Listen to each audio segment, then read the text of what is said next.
ciao, bella ciao, ciao, ciao, una mattina mi sono alzato e ho trovato l'invasor. Baik, materi akan saya mulai. Untuk materi pertama, saya akan membahas mengenai proses dalam sistem pembayaran. Proses dalam sistem pembayaran atau proses penyelesaian pembayaran merupakan proses ketika instruksi pembayaran dipertukarkan antara bank pembayar dan bank penerima, dan bagaimana bank yang bersangkutan menyelesaikan kewajiban keuangan atau settlement di antara mereka sehingga dapat dilakukan pendebetan atau pengkreditan rekening nasabah. Adapun beberapa bagian dari proses dalam sistem pembayaran, di mana yang pertama ada hubungan bilateral dan multilateral. Hubungan bilateral adalah setiap bank mempunyai hubungan koresponden dengan bank lain tanpa melalui pihak ketiga, di mana setiap bank memiliki rekening di bank korespondennya. Lalu ada hubungan multilateral yang merupakan hubungan koresponden antar bank dilakukan melalui pihak ketiga atau agen settlement. Lalu yang kedua ada sistem batch dan real time. Pada sistem batch, instruksi pembayaran dikumpulkan terlebih dahulu sedangkan pemrosesannya dilakukan kemudian dalam jumlah tertentu sekaligus pada satu waktu tertentu. Sehingga sering juga disebut sebagai sistem deferred atau tertunda. Sementara itu, pada sistem real time atau seketika, penyampaian dan pemrosesan instruksi pembayaran dilakukan satu demi satu seketika setiap datangnya instruksi pembayaran. Lalu yang ketiga ada settlement gross dan net. Pada settlement gross, setiap instruksi pembayaran dikirim dari bank pembayar ke bank sentral dan secara individu diselesaikan pada rekening bank pembayar dan bank penerima sehingga akan terdapat pembukuan debit dan kredit untuk setiap instruksi pembayaran yang diselesaikan. Lalu pada settlement net, bank tidak menyelesaikan instruksi pembayaran secara individu seperti pada settlement gross, melainkan bank mengumpulkan semua tagihan dan kewajiban dalam periode tertentu yang kemudian dibuatkan posisi final sebelum proses settlement. Lalu yang keempat ada real time gross settlement atau RTGS. Operasi pasar uang dan pasar modal yang aman dan efisien sangat bergantung pada kelancaran sistem pembayaran bernilai besar. Model pembayaran bernilai besar yang digunakan oleh banyak negara adalah gross settlement yang dioperasikan oleh bank sentral secara seketika atau real time dan disebut sistem real time gross settlement atau RTGS. RTGS dapat dilakukan dengan atau tanpa fasilitas intrahari, yaitu fasilitas pinjaman yang diberikan bank sentral kepada bank peserta pada hari yang sama sesuai dengan ketentuan. Apabila dana bank pada rekeningnya di bank sentral tidak cukup. Dalam sistem RTGS, setiap transaksi diselesaikan pada rekening bank yang ada di bank sentral secara gross dan berkesinambungan. Settlement RTGS bersifat segera, final, dan tidak dapat dibatalkan atau irrevocable. Risiko kredit tidak ada karena tidak adanya tenggat waktu dan RTGS dirancang untuk meminimalkan risiko manajemen pada settlement pembayaran antar bank. Lalu yang kelima ada clearing. Settlement sistem pembayaran bernilai kecil pada umumnya menggunakan sistem clearing.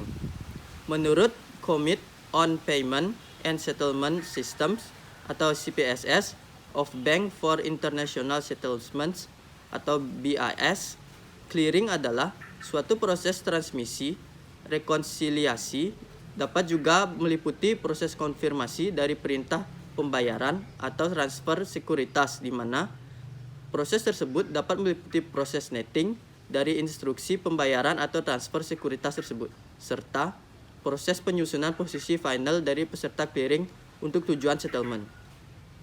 Clearing pada umumnya merupakan sistem penyelesaian transaksi berbasis deferred net multilateral. Deferred atau batch tersebut dikarenakan instruksi pembayaran dikumpulkan terlebih dahulu sedangkan pemrosesannya dilakukan kemudian dalam jumlah tertentu sekaligus dan pada satu waktu tertentu. Lalu, net multilateral dikarenakan setiap bank membuat satu posisi final untuk semua bank mitra kerjanya atau korespondennya. Sehingga hanya akan ada satu settlement untuk setiap bank. Sekian presentasi dari saya, akan dilanjutkan oleh rekan saya. Terima kasih.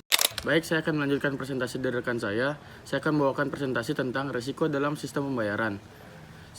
Sebagaimana telah dikemukakan bahwa sistem pembayaran itu adalah hal yang penting dalam suatu perekonomian. Untuk itu, sistem pembayaran perlu diatur dan diawasi mengingat terdapat berbagai risiko yang akan mungkin dihadapi. Menurut CPSS BIS tahun 1996, risiko pembayaran dapat dibagi dalam 5 kategori. Yang pertama ada risiko kredit, yaitu risiko ketika salah satu peserta dalam sistem pembayaran tidak dapat memenuhi kewajibannya pada saat jatuh tempo atau di masa yang akan datang. Lalu yang kedua ada risiko likuiditas, yaitu risiko ketika salah satu peserta dalam sistem pembayaran tidak memiliki cukup dana untuk memenuhi kewajibannya pada saat jatuh tempo, walaupun di masa yang akan datang mungkin dia akan dapat membayarnya. Lalu yang ketiga ada risiko hukum, yaitu risiko ketika kerangka hukum yang lemah atau ketidakpastian dari hukum yang dapat memperburuk proses dalam pembayaran dalam suatu perekonomian di risiko likuiditas dan risiko kredit. Lalu yang keempat ada risiko operasional, yaitu risiko yang ditimbulkan oleh faktor-faktor operasional seperti tidak berfungsinya secara teknis atau kesalahan operasional yang dapat menyebabkan atau memperburuk risiko kredit dan risiko likuiditas. Lalu yang terakhir ada risiko sistemik, yaitu risiko ketidakmampuan salah satu peserta untuk memenuhi kewajibannya atau gangguan pada sistem yang menyebabkan ketidakmampuan peserta lain untuk memenuhi kewajibannya yang jatuh tempo. Selanjutnya, kegagalan pembayaran tersebut dapat menyebar secara luas dan akhirnya dapat membahayakan sistem atau pasar keuangan. Mungkin sekian dari saya, akan dilanjutkan oleh rekan saya. Terima kasih. Selanjutnya ada peran bank sentral dalam sistem pembayaran. Secara umum, sistem pembayaran merupakan salah satu prasyarat bagi pencapaian tujuan utama bank sentral, yaitu stabilitas moneter dan keuangan. Hal itu telah memberikan alasan yang kuat bagi bank sentral untuk ikut terlibat dalam penyelenggaraan sistem pembayaran. Setidaknya, bank sentral harus memiliki peran atau tanggung jawab sebagai pengawas dan pembuat peraturan untuk mengontrol risiko yang diakibatkan oleh transaksi harian. Keterlibatan atau peran bank sentral dalam sistem pembayaran secara umum meliputi 4 hal, yaitu yang pertama, pemakai sistem pembayaran di mana bank sentral harus mempunyai transaksi-transaksi yang harus dilaksanakan, seperti settlement dari operasi pasar terbuka, transaksi devisa, pembayaran tagihan, gaji, dan sebagainya. Yang kedua ada anggota sistem pembayaran, di mana bank sentral harus perlu membayar dan menerima pembayaran atas nama nasabah-nasabahnya sendiri, seperti pemerintah dan lembaga keuangan internasional. Yang ketiga ada penyedia sistem pembayaran, di mana bank sentral harus menyediakan fasilitas dan penyelenggaraan sistem pembayaran. Yang keempat ada pelindung kepentingan umum, di mana bank sentral sebagai regulator, pengawas anggota sistem pembayaran, atau pengawas perbankan, administrasi, dan perencanaan. Keterlibatan bank sentral dalam penyelenggaraan sistem pembayaran bervariasi dari satu bank sentral ke bank sentral lain. Pada umumnya, bank sentral berperan sebagai pelindung kepentingan umum, khususnya sebagai regulator dan pengawas sistem pembayaran. Bank sentral juga berperan sebagai penyedia sistem pembayaran, terutama apabila belum dapat diselenggarakan oleh pihak swasta. Dalam hal sistem pembayaran telah dapat diselenggarakan oleh pihak swasta, bank sentral dapat berperan sebagai pemakai dan anggota sistem pembayaran tersebut. Baik, sekian dari saya. Untuk presentasi selanjutnya akan dilanjutkan oleh rekan saya. Terima kasih.